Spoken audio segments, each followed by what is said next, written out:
a world leader, a peace leader. So the list goes on, not only 7 reasons, there are 70 reasons.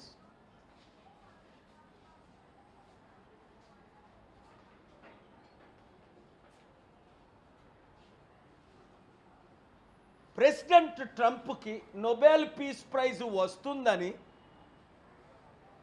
రావాలని 100 కోట్ల మంది క్రైస్తవులు ప్రార్థించారు. నేను ముందే చెప్పాను, ఆయనకి నోబెల్ పీస్ ప్రైజ్ రాకుండా ఇదే పోడియంలో నిలబడి లెటర్ రాసి డిక్లేర్ చేశాను, ఆయనకి నోబెల్ పీస్ ప్రైజ్ ఇవ్వకూడదు. 70 కారణాలు ఉన్నాయి, ప్రధాన కారణాలు 7. 1, ఆయన నాకు పీస్ ప్రైజ్ ఇవ్వండి అని ఆయన అంతటా ఆయన క్యాంపెయిన్ చేసుకున్నాడు.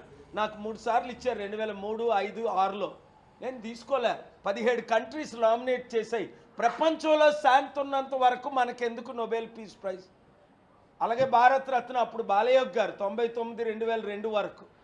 ఎర్రంనాయుడు గారు భారతరత్న ప్రపోజ్ చేశారు. మనకెందుకండి భారతరత్నాలు? దేశం భారతం రత్నంగా మారాలి, అప్పుల పాలు అయిపోయిందని అందరినీ నేను ఓపెన్గా ఫ్యాక్ట్స్ అన్నీ చెప్తున్నాను. అయితే ట్రంప్ మాత్రం ప్రెసిడెంట్ని, ప్రైమ్ మినిస్టర్ని నామినేట్ చేయమని మోదీ గారిని కూడా అడిగాడు. ఒక్క నెతన్యాహు నామినేట్ చేశాడు, ఆయనకు పీస్ ఇమ్మని. పీస్ ప్రైజ్ ఎవరికి ఇవ్వాలి? శాంతి దూతలకు ఇవ్వాలా. ఆయన ఏం చేశాడు? నెంబర్ 2, ఇరాన్లో ఉన్న మిలిటరీ ఆర్మీని పర్మిషన్ లేకుండా వెళ్ళి కాల్చి పడేశాడు, 60 మందిని చంపేశాడు. నెంబర్ 3, గాజాలో 10 లక్షల మంది తిండి లేకుండా ఉంటే అక్కడ వార్మాంగర్ నెతన్యాహుకు మద్దతు ఇస్తున్నాడు ఈరోజుకి కూడానా. నెంబర్ 4, నేను వస్తే రష్యా యుక్రెయిన్ యుద్ధం గంటలో ఆపేస్తానన్నాడు. 9 నెలలు అయింది, ఇంకా యుద్ధం పెరుగుతుంది, లక్షల మంది చనిపోతున్నారు, లక్షల కోట్లు, $3 ట్రిలియన్, అంటే మన ఇండియా జీడిపి ఎంతో సంవత్సరానికి అంత ఖర్చు అవుతుంది అమెరికాకి యుద్ధాలు చేయించడానికి, చెయ్యడానికి. మాట్లాడినోడి మీద యుద్ధం. నా 747లు రద్దు సోనియా గాంధీ ద్వారా రద్దు చేయించారు. అయినప్పటికీ మన న్యాయ పోరాటం ఆగదు. సత్యం జరిగినంత వరకు, మంచి జరిగినంత వరకు, యుద్ధాలు ఆగినంత వరకు. ఇప్పుడు 58 యుద్ధాలు ఉన్నాయి. ట్రంప్ వచ్చిన తర్వాత యుద్ధాలు పెరిగాయి, దరిద్రం పెరిగింది, పేదరికం పెరిగింది.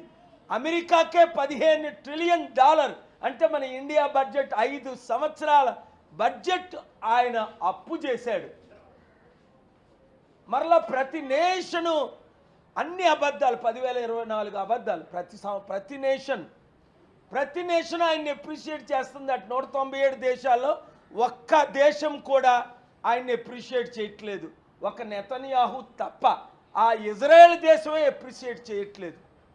ఎందుకంటే 22 లక్షల ప్రజల్ని, పాలస్తీనియల్ని ఇరానో, ఈజిప్టో, జోర్డనో పంపుతాడట.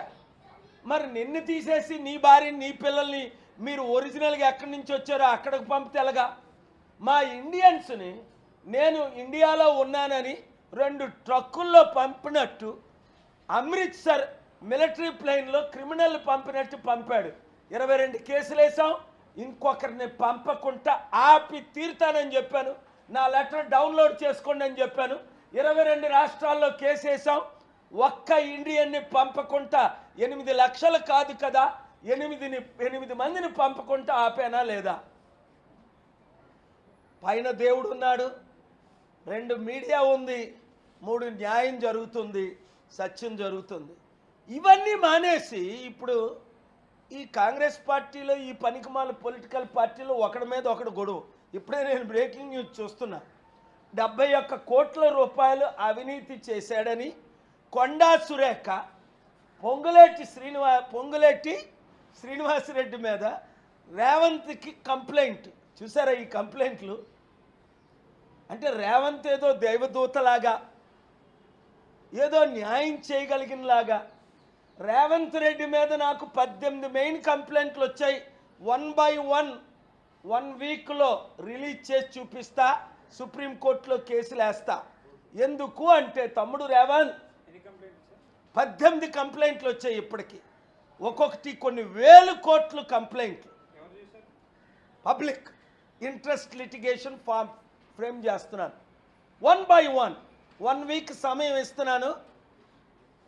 20వ తారీఖు లోపుని తమ్ముడు రేవన్ రా, రాష్ట్రాన్ని అభివృద్ధి చేద్దాం, డబ్బులు తెద్దాం వద్దు, సమిట్లు పెడతాం వద్దు, నిరుద్యోగ సమస్య నిర్మూలన చేద్దాం వద్దు, న్యాయం చేద్దాం వద్దు, అప్పులు తీర్చుదాం వద్దు, అభివృద్ధి చేద్దాం వద్దు, మరేం చేద్దాం?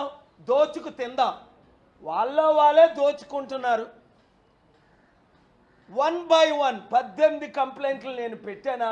బాగోదు, రాష్ట్రాలు పాడైపోతాయని నేను కొంచెం ఆలోచిస్తున్నాను మంచి మనసుతో. చూసారా, ఆ రాకేష్ అనే ఆయన షూ ఇసిరాడు, చీఫ్ జస్టిస్ గారు క్షమించేశారు.